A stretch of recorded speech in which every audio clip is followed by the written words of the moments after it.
India actually has already bought Iranian oil using gold instead of U.S. dollars. And this is extremely significant because every year India actually spends 12 billion U.S. dollars on Iranian oil.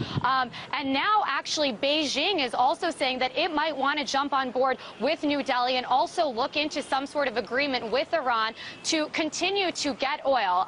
New Delhi and Beijing actually account for 40% of the imports of Iranian oil. The EU only counts for 20%. Obviously, we've been talking about all week about this oil embargo that the EU announced on Monday that they're hoping to roll out and put into place by July 1st. And obviously, if New Delhi and Beijing find a way to continue trading with Iran using gold instead of U.S. dollars, this would severely hurt what the European Union and Washington is trying to do. Russia has also said that it wants to continue trading with Iran using domestic currencies instead of U.S. dollars. Obviously, the point of the EU oil embargo would be to bring Iran back to the negotiations table over its nuclear program. Obviously, Iran has said consistently maintained that this is a peaceful nuclear program. The West believes that they are potentially developing nuclear weapons. So in response to the EU's announcement on Monday that it will place an oil embargo on Iran,